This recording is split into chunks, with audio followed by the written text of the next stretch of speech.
just like you say, if I'm gonna make 100 calls today and I don't do anything, I'm not gonna be discouraged. I'm gonna be, oh my God, this is not gonna happen. And so last year, our agency was able to get best in company with the company that we work with, right? What's the magic, right? I get up and nothing gets me Boom! down. Who do we have today? So today we have Mr. Eddie Millan. What living room am I sitting in? So how did you go about that? Like what were the daily what did you do on a daily basis? How did you build it up? You need a process in place. I'd like to pick both of your brains because we're talking about the agent and then the financial rep, right? If there was one piece of advice you'd give to an agent coming in. You know, people think greed. Buckle up. It's the Insurance Dudes Podcast. So before we get started, we have a couple questions for you. One is, what living room am I sitting in that was an 80s sitcom? Jeez. I don't know. I'll name one of the characters, Tootie. Oh boy. You take the good, you take the bad. What is that? Man, I have so many things going through my head right now. Clooney was on it, actually. The Facts of Life. Blair. What about Blair? Blair. There you go. That's right. Cool. Well, awesome. It's funny because so Craig and I were talking, and we were talking about life and financial products, and I mean that's what you do in our agency. So I said let's just put this all together, and we've talked about having you on here for forever, and I don't know why we haven't, but yeah. So Eddie, what's your background, man? Like, how did you get started in the game of life, retirement, and all that stuff? Take us all the way back. Well, I think I grew up in a business family, so it's always about business. So then you grew up with fundamentals such as people, process, and profit. So basically, you know, you want to make more money, work less. And then it comes to a point where it's not so much about a paycheck. It's about individual. How far can you go as a person? That's how I see it nowadays. And what got you into the business? Like, what were you doing prior to doing any kind of life and retirement and financial services? What brought you into the business, and what was like the beginning? Like, what was the struggles and everything that you went through? Well, basically, I used to work for corporate. I was a franchisee consultant. Just business, you know, a bunch of numbers, make sure the numbers look good and go for it. So that was that. Then after that, I decided not to work for corporate, just be independent on my own. So I do have different backgrounds, right? Business, consulting, tax advising, I'm a real estate broker, you know, just to get all that knowledge. And then I find out that financial services pays more than anything else out there. I went that direction. And who was the first company that you worked for, and how did that go? It was kind of like a brokerage thing, and then I went into New York Life for the training purposes. So basically, they pay for a master's degree, you know.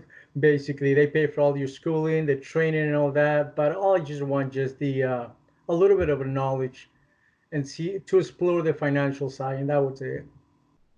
A master's degree in hustle. Yeah, pretty much. Yeah. They have a crazy training program, right? They do. I mean, they invest a lot of money into it for the first 3 years, probably over 200,000. Wow. Per person. That's crazy. Yeah, per person, and they pay us as much as you really want to get educated on, you know. So people take advantage. So what was that training? What do you get for a $200,000 per person training program? It's just all education, pretty much. You know what I mean? It's not really, they don't really give you the blueprints on how to be successful. They give you kind of like the numbers. Here it is. Apply it if you discipline enough. And that's it, man. It just basically gives you more knowledge and products and how you can help business individuals and all that scenario, but they don't give you the blueprints that I created throughout my years and experience. A Right. process, in other words, they don't really give you a process for you to be successful. So what do they give you? Just like a giant manual and some courses? Pretty much, pretty And much. what were some of the takeaways? Like what were the big? I mean, how did they have such success with their brokerage? Like, what was their secret sauce doing the life and retirement? Basically, they give you, once you start, they start you with the Project 200, which Hmm. is a name flow leads that you need to call. So with that, of course, if you start calling 200 people, you're gonna make some appointments and see some people and make some sales. That's basically what they do for you. They don't show you how to get those people, and it's very Mm, simple. To me, it's like look around. Who do you see around you? People. right. So if you don't make money, it's because you don't want to make money, right? Mm-hmm. Yep. That's So my how did you do that? So that's I've always been enamored by the let's just say life insurance side in general because they don't pay you hourly. right. They just say, "Hey, join us, learn all this stuff for free. Don't do anything for a paycheck and go find people, sign them up and then you can make some money." Well, I mean, are you specifically asking a New York Life or individually myself? Well, yeah, so how did you handle that scenario? Because I Oh, wouldn't have okay. handled that I well. looked at it this, right? If I worked for corporate, which I did, I mean, I was making really good money, but there is a cap to it, right? When you're Yep. on your own, the sky is the limit. So which one would you go? I Right. think First, that there's like this division, right, of different of the way that people operate, right? There's a group of people, and probably it's the majority that love that corporate job, they love that security, and they want to sit in that box, and they're good with that. It's like if correct. I'm in the box, I am freaking pounding the walls. I can't handle it. I have to be in that position where there's the stress of if I screw up, that's it, right? There's no net, like I'm not going to get yelled at by the boss. I'm going to lose everything, right? Right. And then that's what you left. You left that security, knowing that there's that potential. How was Yeah, that? I was like 24, 25 years when I left. I'm making over $120,000 a year. Uh-huh. Which in So California is like making 15 grand here. something Well, No, like back that. I'm then, just kidding. no. But that's I'm just 20 kidding. years, Yeah. over 20 years Oh, ago. wow. Okay. So that's a ton, right? So you Yeah, left a I was making really, really, really, really good money. uh-huh. I figured, why am I making money for somebody else if I can do it for myself? Right. You know what I mean? And then after that is like, what exactly do you need to make money? You need people, right? Mm-hmm. And guess what? Fortunately, in this planet, we're surrounded with people. That's true. So if you don't make money, it's because you don't want to. I mean, I look to the right, there's people. I look to the left, there's people. Front, backward, anywhere there's people. So you can make as much as you want. So Awesome. that's what I pretty much, like. I like to be in control of my own future. So how did you go about that? Like what were the daily what did you do on a daily basis? You, How did you you, build it up you need a to where you process in place. That's the number one thing. You need to have a process. I don't care how good you are or how bad you are. If you don't have a process, you're not going to make it. But if you do have a process, you are going to make it. And I base everything on the numbers, on the outcome, right? So if I Yep. make 100 calls a day, I know how many appointments I'm going to get, and I know how many closers I'm going to get. So I control that. Mm-hmm. Then after Mm, that, just do adjustments to make it better, easier, and more profitable. That's basically my biggest, I guess, number one rule. You need a process in place. Mm-hmm. Yeah, and you do whether you're selling hamburgers or Chinese food or Anything. anything. It's the same thing. We were talking about this earlier today on a call. We were helping some agents with things, and it's the same thing. On the PNC side, you have the number of dials, the number of contacts, the number of Same thing. quotes, the number of sales. Same thing, right? With everything, there's a pipeline, and the beautiful thing about that is once you really have an understanding of your funnel, whatever your funnel is, then if if you make 600 dials and you only have 3 contacts, well, you have a data problem, right? You know that the Right. people that you're calling, that the list you're calling on is just no good. So Correct. you can adjust, and then if you're down at the end of the funnel with the high intent, you've moved it down and nothing's happening down there, you have a sales problem, right? You don't Right. know how to close. And so it's beautiful that once you've laid this process out, it makes it real simple, and I think that a lot of, especially younger guys, they come in and they're younger dudes and dudettes come in and they're like, I did all this work today, nothing happened. And it's like, well, no, you do the work today for what happens down here in a month Right. or 2 months or a year. And in your line of it, because I came from that world too, there is a very long stretch for that. The sales process can be years, right? Right. Somebody with $1 million, whatever that you're going to put into something, can end up taking years and years. So yeah, so part of the process, like I said, you need a process. That's the number one.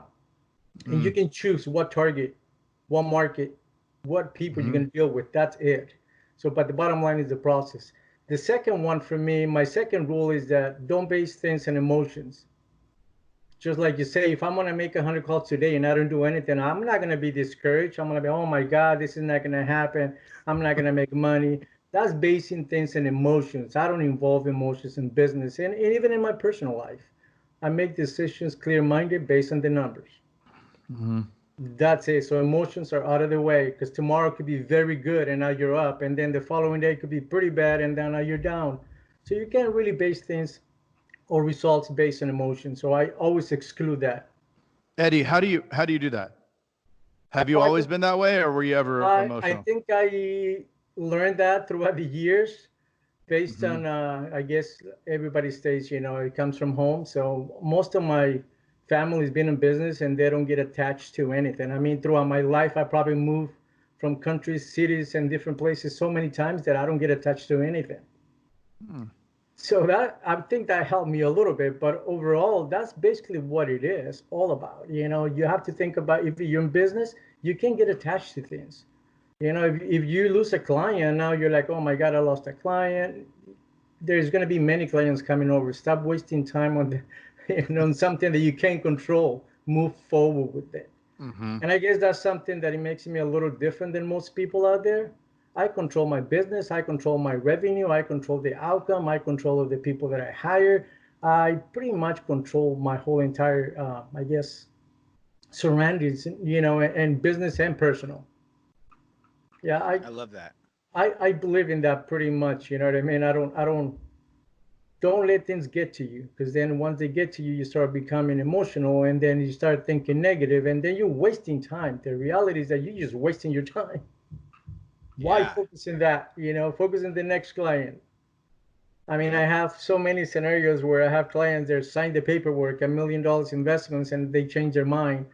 Or they say, you know what, let me think about it. I'm all right. Whenever you're ready, give me a call. If not, next, I want to go for the next one and the next one. And that's pretty much what I really focus on. What am I going to do next? And the pipeline, the money, everything just keeps on coming. I don't even think about it. I just think about, what am I going to do next? That just recently happened, right? Yeah. I mean, even today, my business is up from last year over 100%. Why? Because I don't get attached to things. I don't get attached to the process that I had in place months ago. We have to adapt to current times, to current days. Every single day is going to be different. Tomorrow is going to be different. 5 years from now is going to be different. Imagine 10 years. Perhaps we're going to be flying low. We're not going to be driving anymore. Who knows? I mean, why get attached to yesterday or today? You have to do adjustments and move forward with it. Yep.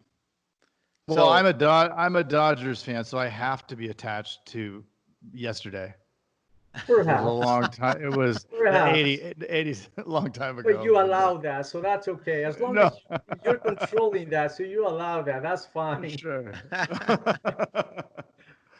So what do you think has changed for you in what you do that's enabled you to double your production over the last year? It hasn't really. I guess my mentality, the way how think is still the same. I just got to do adjustments. I find myself right now, I think, more productive because I drive less. That's something that I do see, maybe that's what my production increases. Sure. And that's basically it. I change a little. I mean, I do the same thing as I was doing before, but in a different way. Before I was doing seminars face to face and in person with a lot of business owners or, a bunch of people, a bunch of teachers. Now I still do the same thing, but in a much easier way, virtually super simple. And it's funny because we were trying to do this for so long that now we're so busy that I can't really have enough time to do all the things that I wanted to do few, years back or a few months back. Mm. But that's the beauty of it. You have to do adjustments, and now it just makes a lot of sense. It makes my life easier. Yeah. So Go for it. yeah, so last year, we'll kind of step out of here for a second, and so last year, our agency was able to get best in company with the company that we work with, right? Yep. Most of that is based off of production credit and life policies. So talk a little bit about that. Everybody asks me, what's the secret sauce? What's the magic, right? And it's Eddie. So Eddie, what's the secret sauce? What's the magic? Well, just to be not to be talking smack in any way, but we already have what we did last year for the whole year. As of today, we have more than what we had accomplished last year, and this is only almost halfway through. Mm-hmm. It is the process. Right. It is the process, and also, there's a couple things that I guess I learned through all these years working for this company, right? A lot of agents complain, oh, this guy doesn't really keep me informed. He doesn't follow up with this, with that. And he's just looking for a negative thing to comment, right? And then on the other side, you see this financial specialist, same thing. Oh, these yada, yada, yada. At the end of the day, you got to get the process going and just do whatever you do best and keep each other at each. I mean, what we have is just an amazing, I guess, organization. We have a process and also departments in place that everybody's good at what they do or what they are servicing, I guess. One department, sales another department, telemarketing another department, and we just focus on what we do best. Everybody has a different task. Mm. And nobody has that. I mean, I try to work with so many people. Nobody has that business mentality, that plan in place, that consistency, the process, And basically, without a process, you don't need anybody. Not to be disrespectful in any way, because you control your own destiny, right? But if you have somebody that you can join with, hey, guess what? You're going to accomplish that even sooner. Mm-hmm. And that's the benefit. So basically, I do have a process. I have people in place. I got 2 different departments. Everybody takes care of different things, and I just close business. That's all I do. Yep. Put the right thing in front of everybody. Right? That's it. And at this point, you come in as the closer. Pretty much. I'm a financial doctor, Yep. And I don't even sell anything. I don't sell anything at all. So talk about that. Do you do life? Like what do you sell life insurance? Do you sell? I don't sell anything. Annuities. Like what do you do? What do? I ask clients, how can I help you? What do you need from me? I'm just a tool, a resource of information for you to make an educated decision. What can I supply you with? And what do they generally say? I mean, that's got to start a weird. I bet you a lot of people wouldn't do that because it's so open-ended that they want to know what to say. Like the comfort with selling insurance is being able to say, well, we have this, and like all the features of that thing, right? So a salesperson without that much confidence needs that to rely on so that instead of just going, hey, how can I help you? Because it's like, oh my gosh, it's going to open Pandora's box, but I'm sure that that's what they'd be scared of. Well, So, the thing is, like, you can't really assume that they need life insurance or that they qualify for life insurance. That will be right, pretty much you shooting yourself in the foot because you don't know if they qualify for it. What if their health is not, insurable? So what if they don't need that? What if they have an investment account? What if they have different goals, different, issues? You need to find out what can I do for you? That's it. I'm just going to give you that information for you to make an educated decision. So if you need my help, give me a call. And if not, someday we'll cross paths and you're asking me for something, I'm sure. But that's pretty much it. And they open up, and sometimes, people want to do a retirement account and somebody's approaching them with life insurance. They're not going to be open enough to say, you know what, can you help me with the retirement account? If you're trying to sell them life insurance, they will not be open to you. right. So that also helps me predict what am I going to do in the future, because I always have something in my pipeline. It's like if you ask me how much I have from here to the end of the year, I would probably have about $5 million. Will that come in this year? Maybe, maybe not, but it'll come in any sometime in the future. Right. And how do you handle? I mean, I know one of the secrets to your success. How would you handle somebody that just wants a small policy? Just give them what they want. Right. And then what is your process beyond that? Do you just bring them in right there? Like, what's your thought process on that? So you sign somebody up with something small that you know that you're not going to make that much money on the front end, right? Right. Well, there's And a then, couple things that I do. I go through my process, and I find out everything that they have. That's yep. basically it. I find out every single dollar, dime, nickel, anything that they have. I will find everything out, and then I can give them that education. I say, hey, this is what I recommend, but it's up to you. You're the boss. You decide what to do with it. Yep. So that's that. So And then maybe they will not have a big case, but guess what? Maybe their brother, their dad, their sibling, by giving that information and that option for them to make a decision, they're comfortable enough to decide, to maybe refer me to somebody else. So I do that and as well. how much of your business comes from what is the percentage of your business? Where does it come from per year? It's kind of mixed. I always, you pretty much, I like different resources of income. I don't like just one stream of income, right? So, but the Right. biggest thing is in front of you, your clients. I build a relationship with my clients. They call me when they're gonna make a purchase of, anything, an auto and a home, a condo. What do you think? Should I pay it off? Should I finance it? They just want, even though they know what's best for them, they just want to hear from you. That's what I want. I want that relationship. So 50% of my business comes from my current book of business. 50%. And You provide reassurance. Correct. And when you do that, there's trust. And when there's That's trust, then they're going to help you navigate all of the stuff for them. Yeah, I mean, like I say, that's 50%. It comes from my business. The other 50% is that what my people generate. So that's extra. So I think that's key. So that, like, I've talked to a lot of people about this, and it's incredible that I know that Eddie gets 50% of his business from people just doing policy reviews. So every single day he has somebody calling out to book policy reviews. 2 appointments every day for policy reviews. That's it. So you get 50% of your, and so based off that, I mean, with that 50% alone would generate enough revenue that you'd be fine. Correct.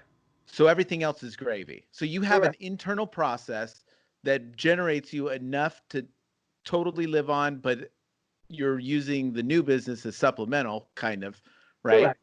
Yeah.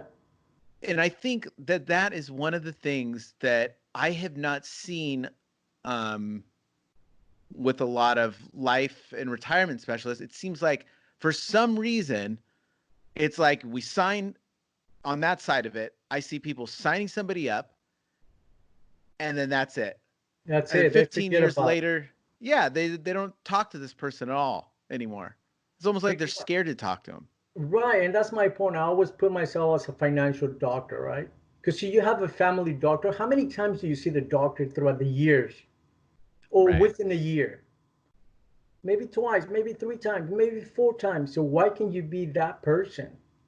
Because if not, somebody else is going to do it. For sure, somebody else is going to do it. And I don't want anybody else to be calling my clients. They're my clients. I can help them with, that's my philosophy. I don't want anybody else to be getting in a hold of my clients because they're going to reach out to my clients.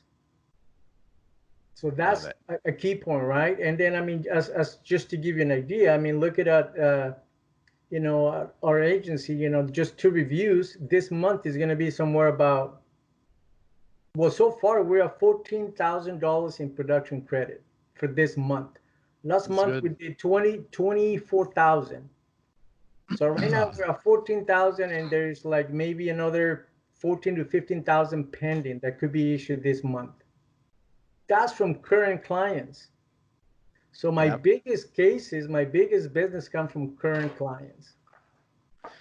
So then that's what other agents ask is like, well, how do you get so much new business? And it's because we're bringing them in and then cross-selling them the life, right? You can't not bring in new business and expect to just squeeze the juice out of the agency and expect to make a ridiculous amount of production, right? Correct. You can't.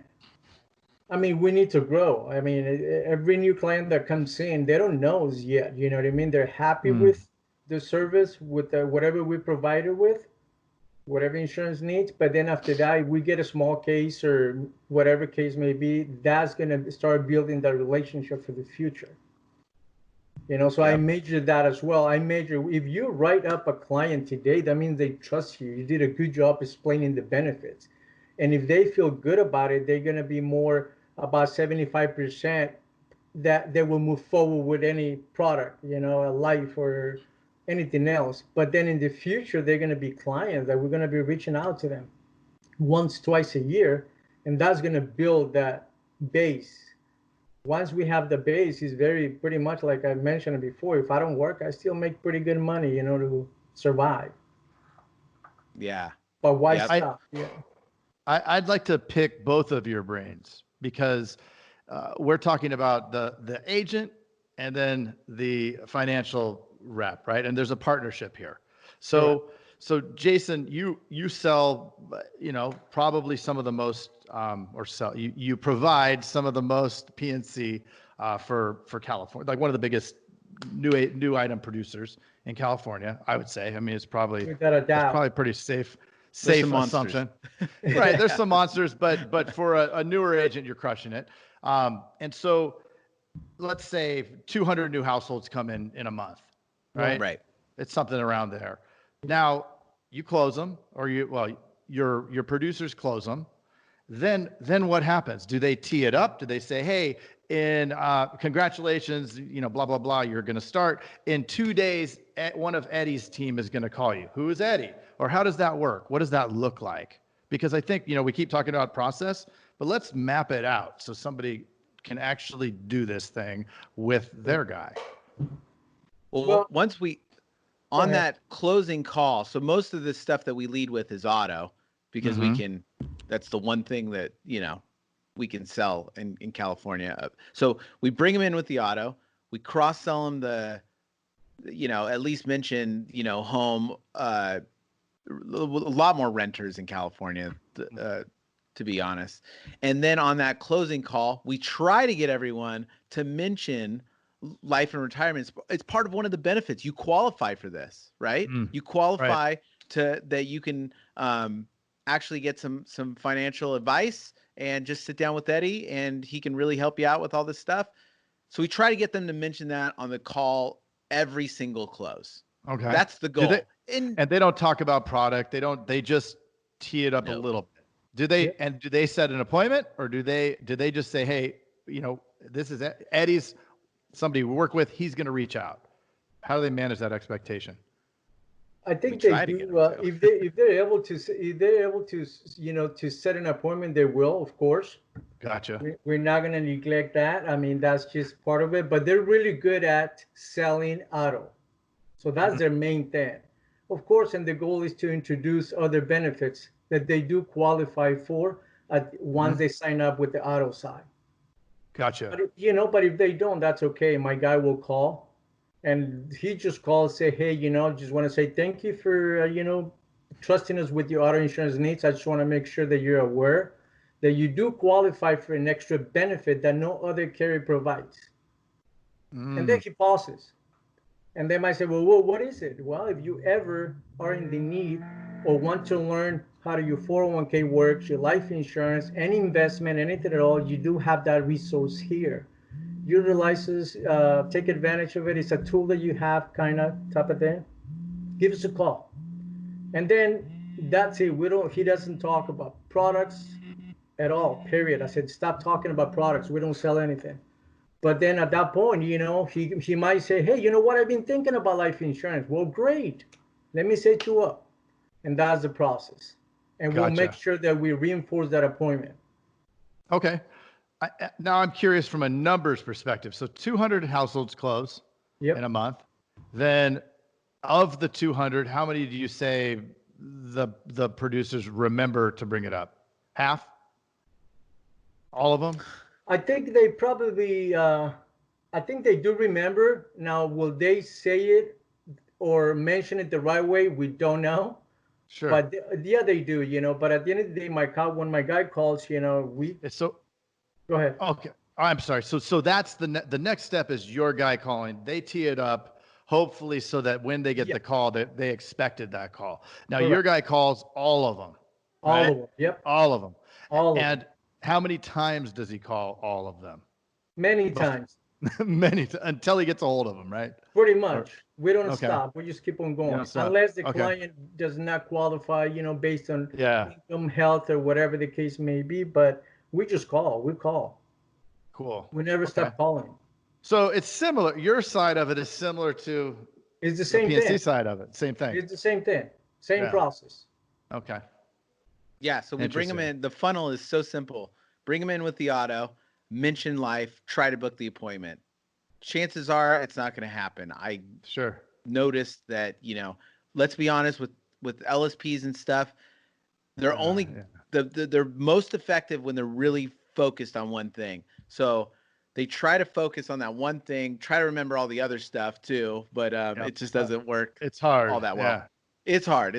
So then that's where there's another person, once they come in, that calls them, then he turns it up. So we're booking I'd say 4 to 6 appointments a day at this rate.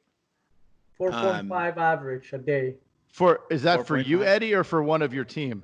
Yeah, that's for one of my guys. The guy who calls the new clients coming in, he makes between 85 to 100 calls, and he averaged 4.5 appointments a day. And those appointments are for you, or those for me? Yes. For you. Okay, gotcha. So you just want to run 4 to 6 appointments a day, and if you do that, or you probably have a few of your own too. So you have 10 appointments going or whatever, and if you do that, then you're going to close one and you get your number. Yeah, we pretty much close one a day, and then life, and then we do maybe 1 to sometimes 2, but 1 rollover a week. Gotcha. And those come from the same thing? Same thing. I mean, the same thing, 50% from my book of business, new clients. I mean, it's just a combination that we have. And based on that formula is fine. Same thing with the PNC. It's 150 calls. We quoted 5% out of that. So based on that, we generating 200 clients a month. There you go. And I think the probably the biggest drop off that nobody does is that middle part, right? It's everybody writes, most agents write the PNC, and then most agents have the person helping with the back end, but where the disconnect is there's no activity in the middle happening, right? There's maybe the LSP finds a couple, and maybe the financial person calls a couple, but there's always no, he didn't, no, they didn't, no, it's just back and forth pointing, right? When all you need is somebody making 100 dials a day to the new business, and actually to the whole book. Who cares, right? To everybody. Correct. And you will get the business because it's the Well, you same do. thing. Yeah, that's Same it. thing. That's it. Right? That's it. Yep. So Just I've like been doing, yeah, I've been doing this for so long, 75 calls a day, 2 appointments a day. So now my people are doing it. I'm not doing it, but they're doing it. And I get 6 to 7 appointments every single day for some time in the future, So it's just a numbers thing, and it's a discipline, consistency, and a process. Don't, and here's one agent that I'm helping with. She's like, well, Eddie, I'm having really hard time for my LSPs to introduce this or to make calls. Well, fire them. Very simple. Fire everybody. Get new people and tell them I expect for you to make 150 calls every single day. That's the number one task. Why? By doing that, they're going to pay themselves and they're going to make extra money for you. Mm-hmm. That's how I see it. Yeah. If they don't do it, then you're hurting your own business. You're the one, nobody else. If they don't make calls or they don't have transfers coming to them, they are not going to do quotes. Right. Like quotes don't just magically appear. They don't. They don't. As much as you want them to, they don't. Right. So that's pretty much it. I mean, it's so simple. That's something that, we also figure it out. Everybody has an issue with, I can't find good people. Mm-hmm. How many people did you interview? Right. How many people? None. I mean, do you have that as an agenda? We do have that, like every week you need to interview 1 or 2 people, even if you don't need them. But if you find the rock star there, guess what? You take them. Take him. And it might take like 30 minutes of your day. Really? Is that a problem? I don't think so. Right? I can see how you two get along. It is great. Well, it's pretty funny. I was telling Jason, it's very difficult to find somebody who has the same mentality or the same goals or the same, ways to see life or business. It's difficult, because most people complain. I'm like, stop wasting time. What are you doing about it? What are you doing about it? It's like, let's do this. And we just do it. I mean, since day one, right? I mean, I remember we met and I said, all right, this is what we're going to do. You take care of the auto, I take care of the life. That's it. Simple as that. Let's not break the, relationship. Yeah. And at first it was like, well, what if somebody comes into the agent? Because I was new and this is what other agents told me. Well, and I was like, well, what if somebody comes into the agency, wants me to, wants to write a policy through me? And then you said, well, then send them over to me. Right. Right. I said, okay. But then right when you said that, I was like, well, this is actually really relieving because now I can focus on what I do. And I know you're going to handle that because you want to handle it all, which was relieving. A lot of people think like, money wise, right? Well, what if a big thing comes in? Who cares? It's like, well, that's who the problem. cares? People think greed. Yeah. I mean, I fired a few agents, because of that. Like, dude, like you're supposed to be on your own. I'm supposed to be on my own. Let's make it a great business, and at the end of the day, I'm going to make my money regardless. So we're going to team up. What's the benefit for you and me? We have to make it better and much better. You know what I mean? And that's the whole issue with a lot of partnerships that they don't succeed or they're not successful because of that greed, like, I got a big case. So what? I mean, that big case can generate 2-3 cases in the future. You know what I mean? So just be honest and work hard, and that's it. And I think that's one of the biggest issue with this partnership thing, You got to stick with you. Oh, I'm sorry. No, I said we don't have the problem. It's just basically one agency. Mm-hmm. Yeah. You got to stick to your specialty. Everybody's got to be specialized and stick to it. Like you could do commercial, you could do this, you could sell surfboards and freaking food, but it doesn't matter. If you focus on the one thing you're good at, you're going to do a lot more of it than trying to do everything. Correct. Yeah. Well, like Eddie knows that we're going to grow at a certain rate by the end of the year, guaranteed. I mean, that's what we set in place with our process, right? Right. And then I know Eddie's going to grow at a certain rate. So we don't have to worry about like the numbers every year. We don't have to worry about it. It's going to happen because we both specialize in our areas. Yeah, I mean, as of year today, we have 70,000 in production credit. Love it. I didn't even know that 70,000. exact Right. number. But that's because you're not worried about it, right? No. So that's my point. Is like, you know what? And I always tell Jason, you need to grow as much as you can because it's going to benefit you in so many different ways. So just focus on that. Let me focus on this.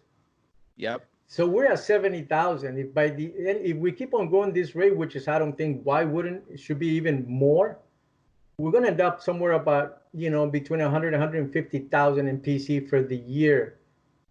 Who does that? Honestly, I mean, I met a lot of agents and they're having a hard time getting 15 to 20,000 in production credit for the year. Yep. We do this on a monthly basis. That's awesome. You guys are crushing it. So let me ask you, Eddie, if there was one piece of advice, and I think that this thing was filled with knowledge nuggets just all through, and it's all common sense too, but if there was one piece of advice you'd give to an agent coming in from your financial side of it, what would you say to them? Have a process in place and don't make decisions based on emotions. That's it. That's it. Love it. Drop the mic. That's it. Awesome. Basically. Oh man, Eddie, thank you so much. This is awesome. It was great. You think you'd come back and do Eddie part 2 at some point? Of course, whenever you guys want to. Let's do it. Let's do it. Well, cool. Thank you for joining us on the Insurance Dudes, and we will chat soon. Fair enough. All right. Hey, you've got to check out the Insurance Dudes Inner Circle coming soon, where you get extended interviews as well as live coffee talks in our private Facebook group. Join the mailing list today at theinsurancedudespodcast.com. Hey, thanks for checking out the Insurance Dudes. Hey, please subscribe. We got some really great stuff coming out.